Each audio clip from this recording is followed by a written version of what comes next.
Today, let's get started with Daniel Cormier upset with Tom Aspinall for leaking private chat.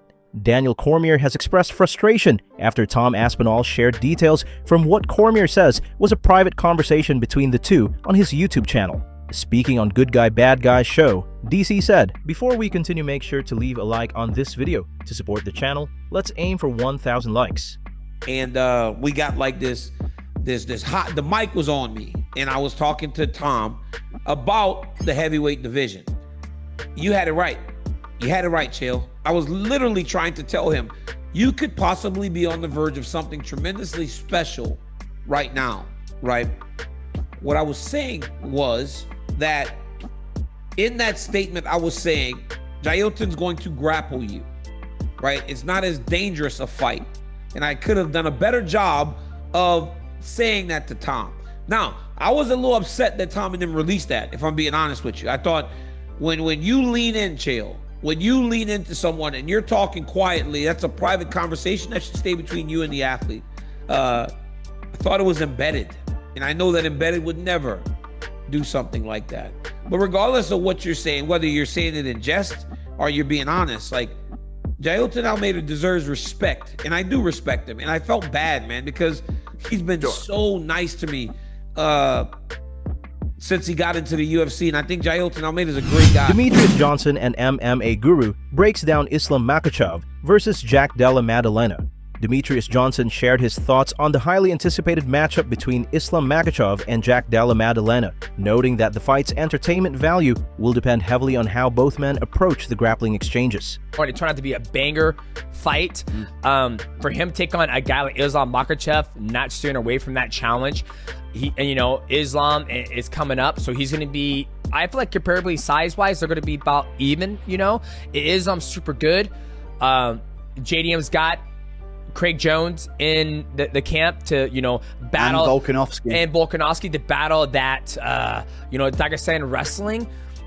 It's going to be, it could be two things. It could be a very, very boring fight, or it could be a very, very exciting fight. Meaning by the way it could be boring is if Islam's able to take down JDM and get his back, hold him there, out-grapple him, stifle him, he could potentially do that. But the one thing I love about JDM when he fights is he never accepts the position. When he was fighting Gilbert Burns, great grappler, takes him down. Right when he gets up, he throws that knee into the void. Gilbert Burns ducks down into it. He runs into it. JDM doesn't accept the position when he gets taken down. He's always looking to grapple, always look at the anti-wrestle. That's what makes this fight exciting.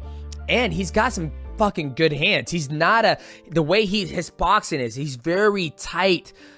I'm excited for that fight just because we're seeing the best at 155 take on the best at 170. It's very rare when the moons align. Same thing at the co-main event. Shevchenko taking on Wei Li. Let me have a turn in the main event. Okay. Go ahead, babe. Go ahead, get in there. Let me just move on. I got things to say about this. Let's go. But Michael Bisping analyzes Tom Aspinall's eye poke situation. Michael Bisping shared his thoughts on the Tom Aspinall versus Ciryl Gane fight controversy, suggesting that Aspinall's inexperience in handling an eye poke might have contributed to the bout being stopped. We don't know, right? The only person that knows is Tom, right? And I think where people are starting to criticize and have a certain opinion is because he said, I can't see, multiple times to the doctor. Now, maybe it's because it's his first situation like that, but we've all been around the sport long enough to know that that's not what you say to the doctor if you want to continue to fight. Unless you can't actually see and you're panicking because you're worried about your vision, because you're like, hold on a minute, imagine this. You got two working eyes. I can remember what those days were like. And then all of a sudden you can't see and you're freaking out and you're panicked and you're like, hold on a minute, I don't give a shit right now about this fight. I care about my vision. So there's two sides to it. I can understand why people will come to that conclusion. Aljamain Sterling's been saying it. Obviously, he had the whole situation with Piotr Jan.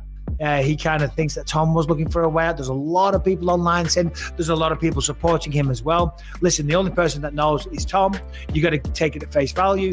They're going to run it back. Aljamain Sterling questions Tom Aspinall's decision to stop after eye poke. Aljamain Sterling weighed in on the controversial Tom Aspinall versus Ciryl Gane fight ending, and surprisingly, he didn't side with the heavyweight champion. I think the topic of the hour, as with everybody, is Tom Aspinall versus Ciryl Gane and what actually happened. Was he milking it? Was he using his best Aljamain Sterling acting attributes to take home the gold? Now, I know y'all think I'm going to be on the side of Tommy, but I'm not.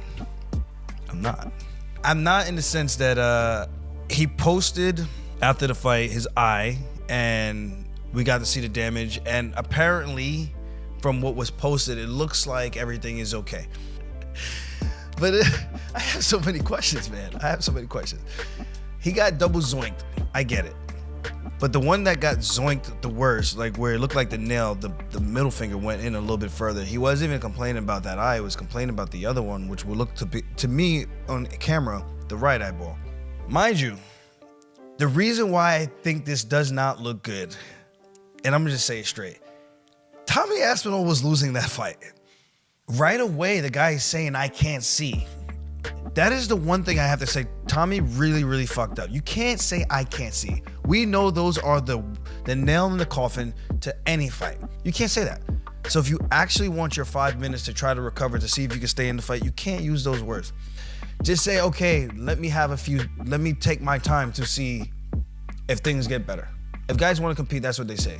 I got illegally kneed, blasted in the head, and I got destroyed on social media for a year and a half. I'm sitting there on the ground and I go, just, give me my time and I'll see if I can recover. And now you have this where it's just like, I straight up can't see. I do feel that watching the fight, there's something to be said that the fight looked like it was starting to get tough. And for those things, it makes me question it. Do I question Tommy and his integrity? No, but I think it makes me question, like, did that hurt as much as you said it did? It makes me wonder. Dustin Poirier gives his take on Tom Aspinall's eye poke incident.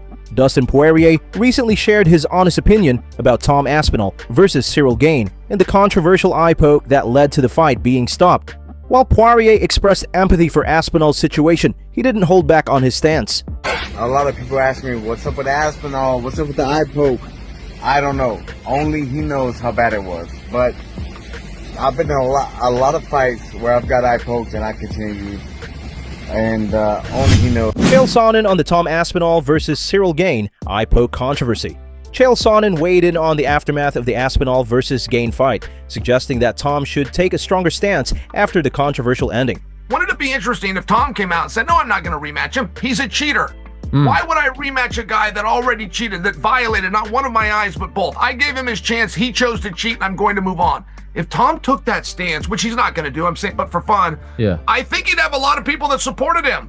For some reason, Ciryl has come out of this thing with his hands clean. He's the one that did the poking.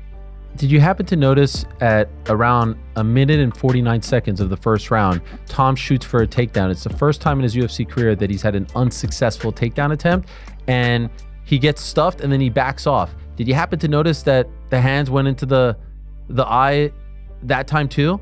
It actually happened. No. Yes, go back and look. We even have a picture of it. It's a little fuzzy because we can't show the footage here. We're not a UFC broadcast partner, but that's the takedown attempt. And as you can kind of see, the fingers are going into the eye. Do you see that? Is that good technique? Is that good technique? I do now. No, you're right. And Tom had alluded to this. Tom said, man, he poked me several times. This wasn't the first time. Tom had said that. Now I know what it was he was referencing, but yeah, I really do think, Aaron, we got this eye poke pandemic, which I'll just tell you, as a lifelong wrestler, I've seen it before for sure, but not very often. And then we've got the weight missing, right? We got this thing where guys get called to weigh in, which is half of their job. They literally get half their check just to weigh. People don't know what show means. They think show means you step in the octagon. Show, legally defined, as you weigh in. Half of your job they fail at 3 times a year. We don't have that in wrestling. People never miss weight, and the solution is there. The solution is that you weigh them in just before the competition, just like the NCAA switched to in 1998. I only tell you this because I don't like meeting about meeting, and I don't like talking about talking. I get asked to come to these things all the time to talk, but it's just a show. The solution is there on weigh-ins. Weigh them in right before the competition. Nobody's cutting weight anymore, just like in wrestling. Same thing with the eye poke. If there was some kind of a punishment But even if we're looking at this situation, the repercussion is your night is over with absolutely full pay. You're guaranteed the exact same big event and title fight in the future for equal pay. Why wouldn't you poke the guy in the eye? Sean Brady and Joe Pyfer share their thoughts on a potential Merab Dvalishvili versus Umar Nurmagomedov rematch. Speaking during a recent podcast appearance, Sean Brady and Joe Pyfer were both in agreement. They don't see Umar Nurmagomedov being able to beat Merab Dvalishvili if the two meet again. Brady said, "Before we continue, help us reach our goal of 1,000 subscribers here on MMA Explorers. Hit that subscribe button and turn on notification so you don't miss any of our daily MMA content." I will say this, Umar, I don't think Umar made a convincing case that he's the only, like he looked pretty tired at the end of the third round. Like Mario really made him work, and I don't know if he wins the rematch. No, I don't think so either. Do you think he looked like a minus 600 favorite? No. No. That's what I'm saying. I'd say like 300, 250.